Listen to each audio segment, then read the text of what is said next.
Welcome back, mercenaries. Oh, look at this. New paint jobs. Yeah, so I decided to finally paint all of the battle mechs after I came up with a color scheme. So the way it's going to work is the commander mechs are all going to have the full channel colors. Sometimes not the blue, just depends on how I like the way because you can't paint every little plus spot. You have to go with the presets. But the commander mechs are going to be, the channel colors, and then like the minion mechs, the goon mechs, are going to have blue and white, which are the colors that get used the least. Compared to these, like blue and white are kind of like highlighting colors or supporting colors, and that's how it'll be. So these ones will be that. So ideally, it'll be like 1 or 2 of the full color scheme, and then 2 to 3 of the minion color schemes. That way, the commander stands out.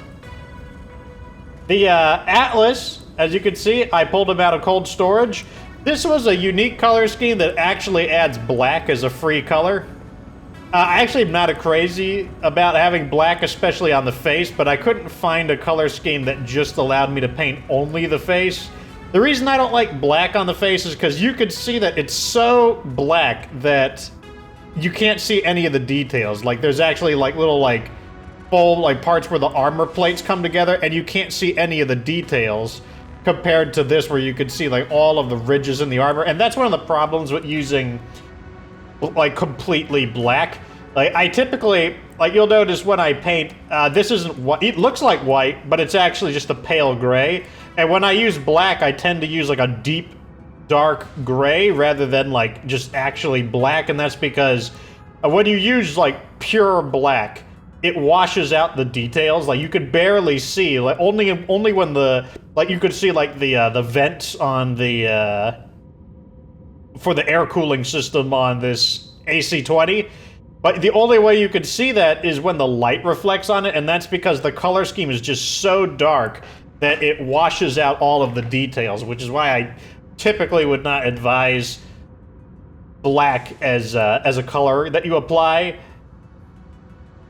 Unless there's like a real good reason to do it. Unless you're not jeopardizing the details of the whatever you're painting, or if you don't care about the details. Anyways, so we are now going back to part 3. It's been a while since I recorded, so I believe last time I was doing these forceful negotiations and that we're dealing with these Comstar fanatics. The reason I brought the Atlas out is because the drop weight is getting big enough that we can bring the Atlas in, and possibly also the Annihilator, and still have room for decent other-sized mechs. So, Forceful Negotiations Part 3. Tamron Mining Corporation says, the locals are exceptionally upset. Your efforts have not frightened them into abandoning their land. Instead, you have filled them with a righteous fury. The few locals who understand what we are attempting to accomplish have informed us that the mercenaries they hired to defend the ruins are now coming directly for you. We offer our sincerest hopes that you can endure their assault. Oh. I'm guessing this is going to be a defense mission then? No, it's going to be a war zone, which is close enough. That's sufficient. Let's go ahead and travel over here. I'm actually going to do that. I'm going to bring possibly the Annihilator and the Atlas. The Annihilator should be okay on. It could be a problem retreating with the Annihilator, depending on how far away Miss Rihanna wants to pick me up. If she wants to pick me up like 1,000 kilometers away, that could be a problem. But we'll see. Black Harvest? What is this? Oh, this is the next story mission. Okay, contract. Warzone said difficulty 75. Give me about 500,000.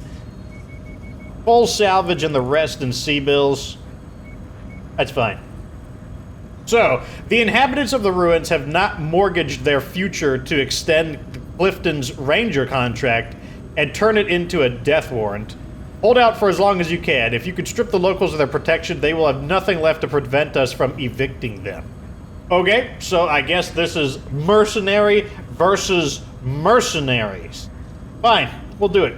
Tonnage, we're able to drop 340 tons into this battle. Let's see what it looks like. I'll take in the Annihilator, the Atlas, and that leaves me with 2 heavy mechs that are 70 tons each. I'll bring in 2 archers, I guess. Wait, what kind of battlefield is this? Oh, it doesn't. I wish you could get a little more detail in this area, just so I know what I'm kind of dropping my guys into. We'll go with 2 archers. Well, this guy actually needs laser training, so I'll send him in a grasshopper. There we go. So we got... Oh, this guy's maxed out. Oh, let me bring my backup pilot in then. I actually have another backup pilot here, Captain McClure, who is a potential full 60 skill pilot, and I got this pilot as just in case something happens to one of these guys. So, that's fine. This guy needs ballistics training, and... So, okay, so here's what my Atlas redesigned looks like. Normally the Atlas has 4 medium lasers, the AC-20, an LRM-20, and an SRM-6. My version takes off the LRM-20 and the SRM-6, replaces it with 2 SRM-6s with the Artemis 4 system. And that's a net gain in tonnage since the LRM-20 is quite a bit heavier. They have 1 ton of ammo each. And then, because we have excess tonnage due to the much larger LRM-20 being removed, I maxed out the armor, trimmed off the, the decimal of armor. Then we upgraded the 4 lasers into... In fact, I think I can actually just go right here and look at it. Yeah, okay. So, we then upgraded the 4 regular lasers into 4 pulse lasers, and we kept the double heat sinks in the engine slots right here, which is why they're compacted down. And then we've got 2 Artemis ammo, and then we've got 3 tons of AC-20 ammo. One thing that's really nice about the Atlas, the reason it's considered kind of the king of the fight, is because he's like a blank canvas. He's got a little bit of everything. He's got big missile slot, big cannon slot, got some lasers. You can kind of turn him into whatever you want, and the reason he's considered the king of the battle is because he just fits into so many fights. The only thing the Atlas is bad at is a battle that requires speed. But as long as you don't require too much speed, the stock Atlas still has the LRM-20, which it could absolutely support. But that's why it has it. The locals have pulled together their resources to recruit a large battalion to protect them. Ferse them out on the battlefield and whittle away their forces. After that, the residents will be forced to submit. But yeah, like, the Atlas is basically like... There's a lot of mechs that are kind of similar to the Atlas in a smaller size, like the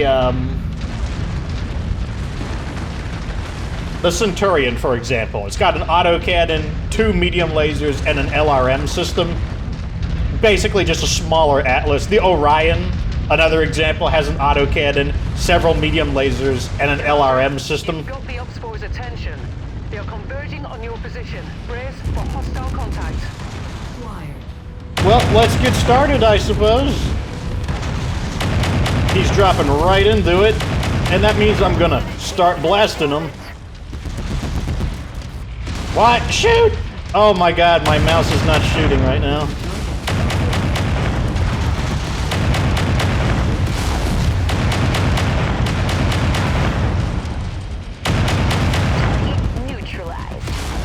Wow, that guy took a lot more. I must have been missing him.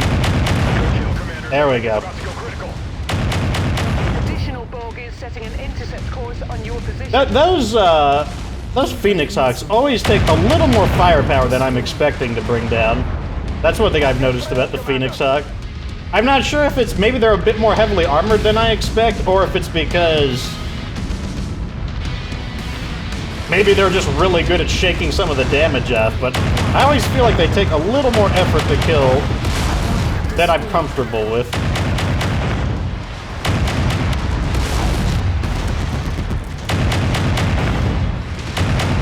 Oh, let's not damage my... I don't want to be like my allies now.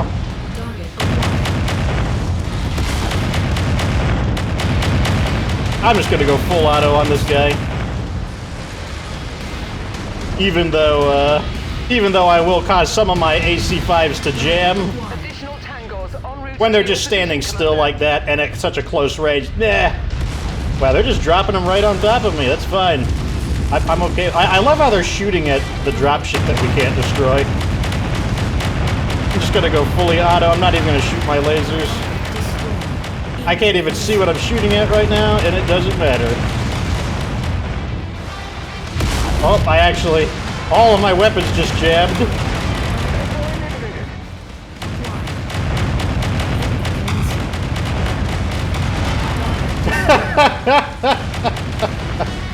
Oh, that's funny. That does amuse me. Enemy forces continuing to converge on your location. It's like when your screen is just full of, like, ammunition flying in your face. It's like, do you need some ammo? I happen to have some. I have plenty of ammo for you. Oh no, my mouse again. Oh my god, it's so annoying.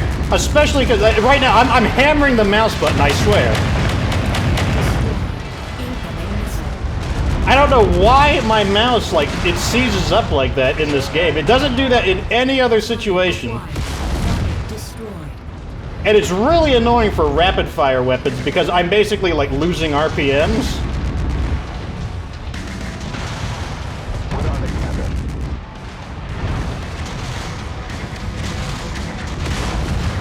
Oh, man, you need to let me in here so I can shoot.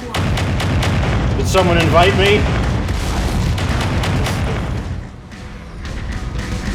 Oh! Oh, God, I'm so slow. Taking more damage than I should because I'm not able, my mouse doesn't want to obey. Alright, here we go.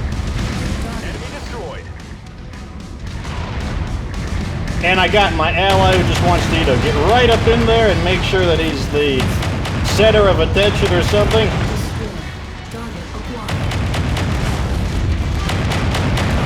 That's the end of him. And I got this little baby assassin on me.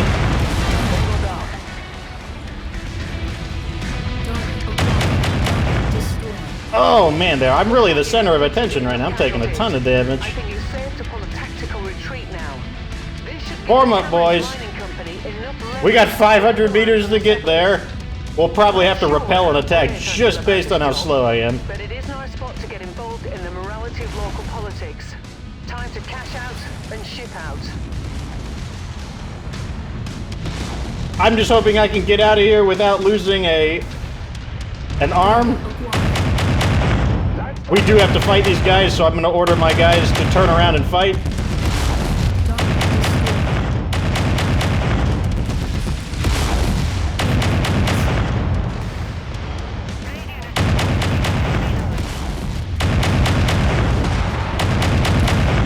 Got him. Target acquired. Group targets are saved. Can't keep this up. I'm being torn to scrap.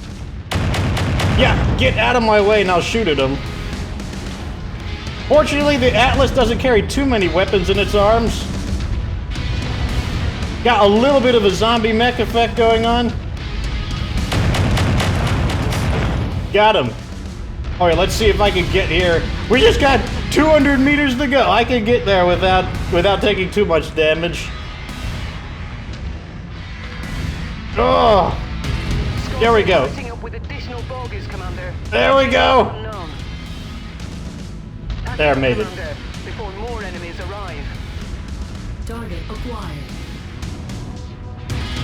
Okay, so I just scanned the Atlas. Yeah, he lost one of his medium pulse lasers, which is unfortunate because it is a lost tech weapon, but I would much rather lose that than the much more valuable, perfect quality AC-20 that I have on him.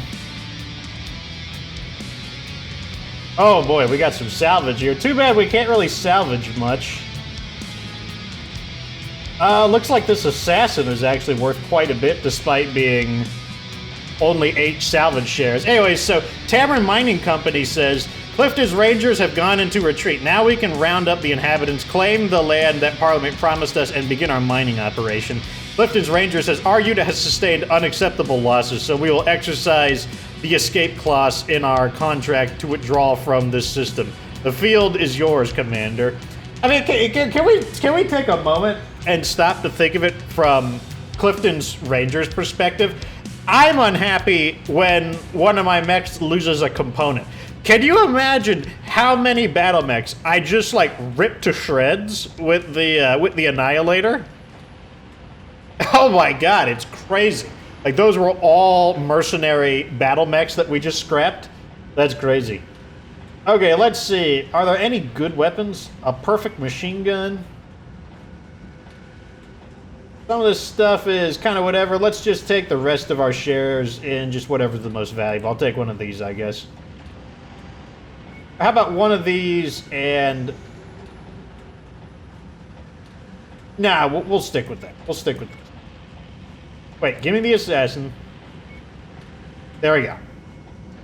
So our damage was slightly higher, mainly due to the Atlas at the very end, losing the medium pulse laser. But overall, it could have been worse. Oh, wow, look, the Atlas did a ton of damage in there. Some of it was probably because that one of the areas they were dropping in, I just could not shoot through the building. And then it's like, I don't get why my mouse seizes up. It's like, I've read a little bit, and I've heard a theory that maybe it's because I'm playing the game in windowed mode, and that the game gets confused when you're in windowed mode, but we'll see. So, there was aftermath of Forceful Negotiations Part 3. Defeating the locals' hired guns has finally brought cooler heads among their population to the negotiation table. While some now see selling their land as a better alternative to more fighting, others still refuse to relinquish their property. The Tamriel Board of Directors now feel the best course of action is to work more directly with the populace. We will still begin our mining operation here, but we will do our best to staff the facility with surveyor and foremen from the local populace so that they may attempt to mine the minerals we seek with minimum disruption of the buried Starleague facilities they hold so dear. They spelled that wrong. They spelled it deer, like the animal, D-E-E-R. You have fulfilled the letter of the contract, and we have no further need of your services at this time. Your reputation continues to precede you. We will pass along our satisfaction to the Mercenary Review Board. And so they paid us a bonus of 2.3 million C-bills and, of course, the bonus reputation. Rewards claimed. So the first thing we're going to do, we need to get over to...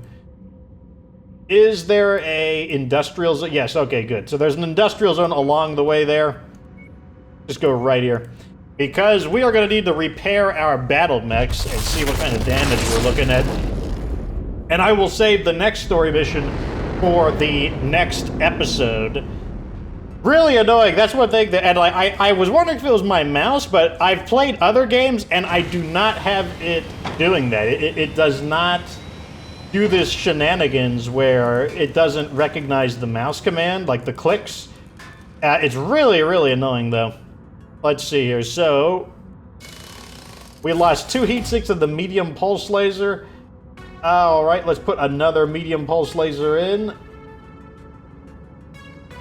There we go. And 2 heat sinks. Very nice. And the rest of these, they did not have extremely serious damage. Yep, so all is pretty well. So, oh, let's check the market real fast.